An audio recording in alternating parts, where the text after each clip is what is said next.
Fala galera, seguimos aqui, segundo e último dia da Expo Empreendedor 2024 aqui em São Paulo. O evento tá top, muita gente importante passando por aqui, muito network e esse homem. Porque esse homem realmente ele é outro nível. Ele é outro nível porque o que esse homem faz, olha, a profissão dele já é uma profissão bem complicada.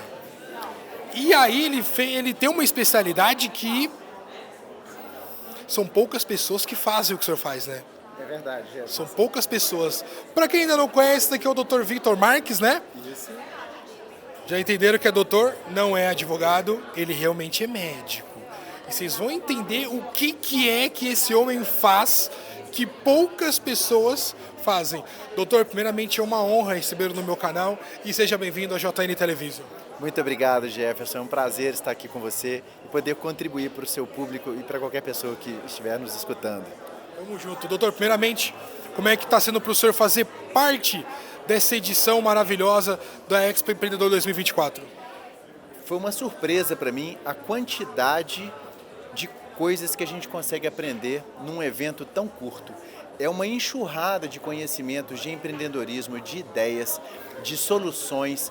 Assim, eu não tenho como descrever como isso exponencializa quando uma turma enorme de pessoas, de empreendedores, se juntam num ambiente tão próspero. Não, e de verdade, aqui realmente tinha muita coisa. Inclusive, essa doutora que está aqui do meu lado aqui, ela me falou o que ela trouxe aqui. Eu falei, gente, mas foi tanta coisa. Voltando para mim, eu falei, cara, tipo, tem isso? Tem isso? Eu falei, caraca, ela trouxe cada coisa incrível aqui. É advogada. Ela trouxe uma blindagem empresarial que eu falei, caraca. E eu achando que, tipo, não, tá tudo certo, é só comer o contratinho ali que tá tudo bem. Só que não. Tem muita coisa realmente, fora dos palestras que a gente não teve acesso ao conteúdo, a entender o que era, a galera que a gente não conseguiu falar, né? Mas é muito top realmente. E aí agora vamos entrar no que realmente a galera tá curioso. As mãos desse homem fazem uma mágica. Vocês podem tentar chamar o Houdini, o Mr. M, o... Como é que é o nome do outro famosão lá? Caramba, fugiu o nome dele agora. Tava na ponta da língua, fugiu, enfim. Qualquer outro mágico que não vai conseguir revelar os segredos dessas mãos. Doutor, vamos lá.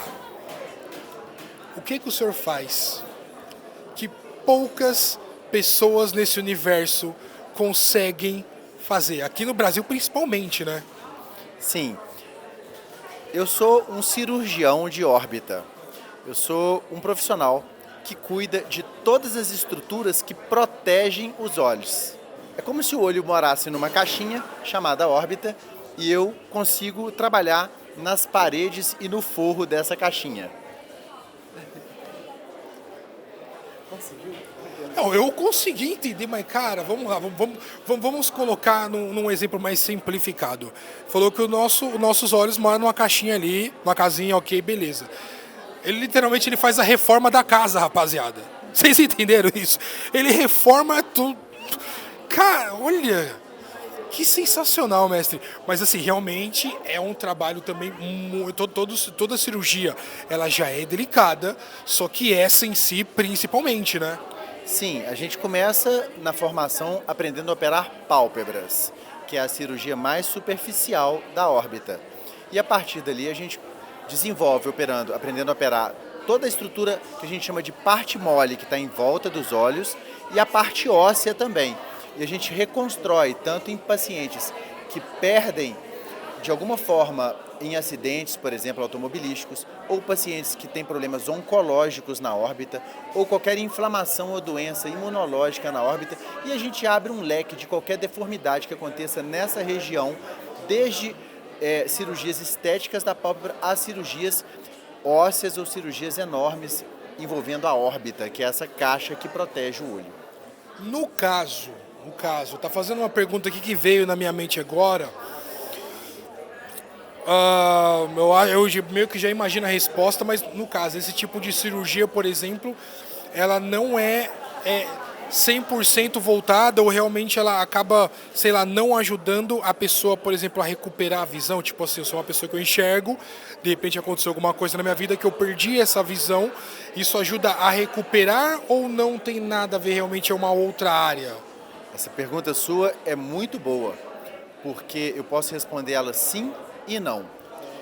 Veja bem, existem algumas doenças ou algumas situações em que a órbita, como ela é uma caixa, ela não tem como aumentar o espaço que tem dentro dela. É como se aqui dentro coubesse 200 pessoas e a gente colocar 300.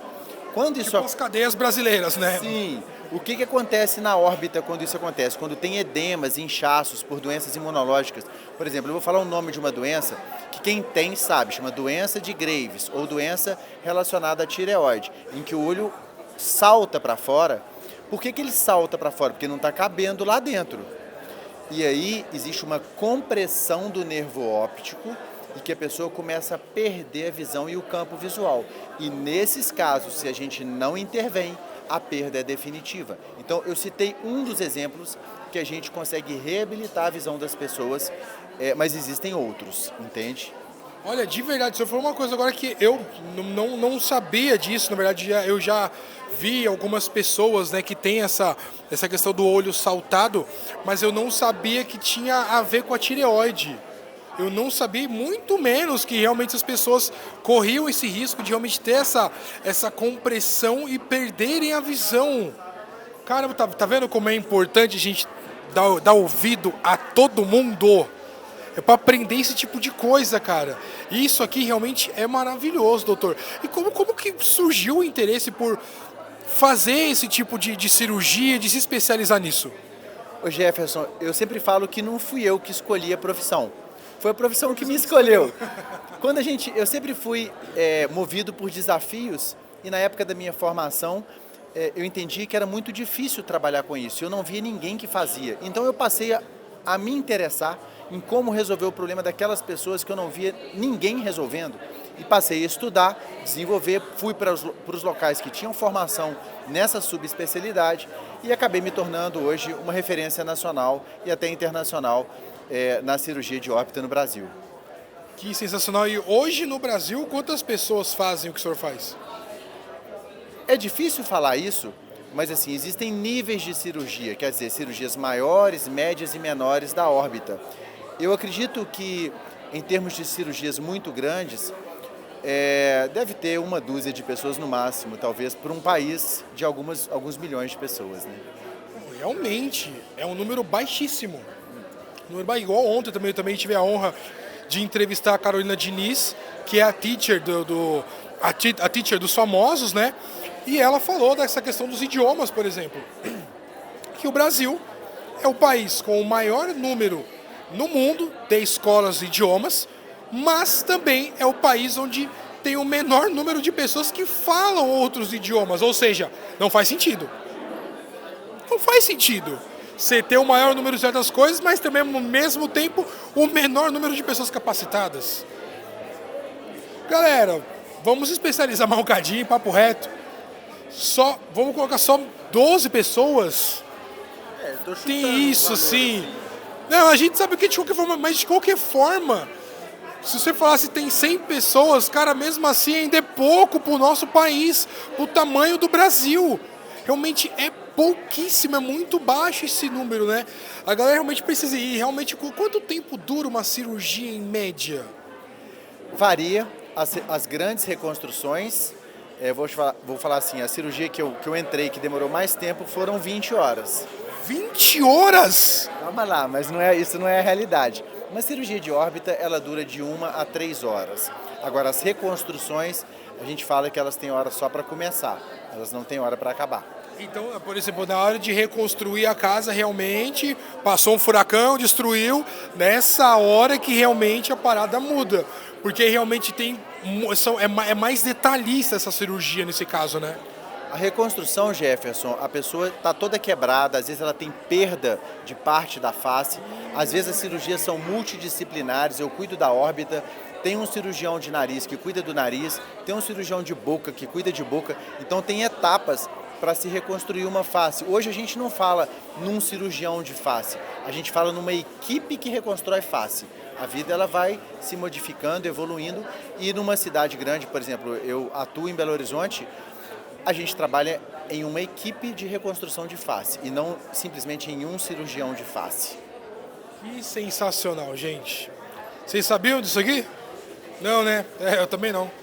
E é por isso que a gente está aqui, para poder levar esse conhecimento para vocês, galera. De verdade, doutor, eu me sinto muito honrado em poder conhecer você, poder conhecer um pouco mais do seu trabalho, poder mostrar isso tudo para o mundo. Acho que a galera agora vai começar a pesquisar mais. A galera que está pensando em estudar medicina já vai começar a procurar um pouco mais também sobre essa prática, sobre essa especialização, né? E, cara, é maravilhoso isso. O senhor literalmente salva vidas mesmo, né? E traz de volta aí a alegria de poder realmente contemplar esse universo maravilhoso, né? Aproveita também, passa aí as suas redes sociais para a galera poder acompanhar o seu trabalho e te seguir nessas redes. Antes de eu passar minha rede, eu posso falar mais uma coisa? Fica à vontade. Que ao longo desses 20 anos, mais de 20 anos trabalhando com cirurgias de reconstrução, Jefferson, eu passei a entender que não era suficiente eu reconstruir uma face, eu reconstruir uma órbita. Eu passei a entender que a pessoa, quando ela tem uma perda facial, ela perde uma parte da personalidade dela. E que se eu não trato essa pessoa para ela entender ela como um ser humano importante, e ela entender que ela é muito mais do que uma face, quer dizer, eu tenho que tratar a autoestima dessa pessoa e tudo mais. Então, já tem anos que eu estudo o comportamento humano, como que a mente pensa, como que a mente expande, e eu passei a trazer isso na minha clínica, eu trago isso para o mundo empreendedor hoje, como que a gente muda a mentalidade, trazendo conceitos da medicina de alta performance para as empresas, para os grupos e tudo mais, porque todos nós somos seres humanos e todas as perdas dependem do ser humano se auto-superar, entender quem ele é e entender que ele tem uma função imprescindível nesse mundo, nesse país, nesse universo. Saber que você é importante com o que você faz para as pessoas que te circundam e para todas as pessoas que chegam perto de você. Então hoje eu trabalho com palestras de mudança de mentalidade e a minha rede hoje é @dr.victormarques, é meu Instagram, segue lá que vai ter várias dicas, inclusive de mudanças de mentalidade. Que sensacional, galera. Sigam esse homem maravilhoso aí, o cara tá aqui para salvar vidas. As palestras dele também já perceberam também que são outro nível, né? Então aproveite, se tiver a oportunidade de assistir a palestra desse homem, assistam. Vocês não vão se arrepender.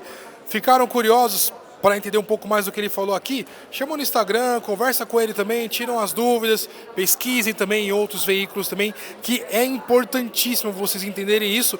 Antes mesmo de contratar ele, chega lá achando que é uma coisa, ele fala a outra, fala, não, mas não foi para isso que eu vim. Então é importante vocês entenderem a especialidade dele e da equipe dele também, galera. Então, doutor, mais uma vez, parabéns pelo trabalho. Que Deus continue abençoando grandemente. O que precisar, a JN Television está aqui de portas abertas. Muito obrigado, Jefferson. Foi um prazer. Só tenho a agradecer. Tamo junto. Galera, siga o Dr. Victor aí. Daqui a pouco a gente volta com mais entrevistas. Valeu!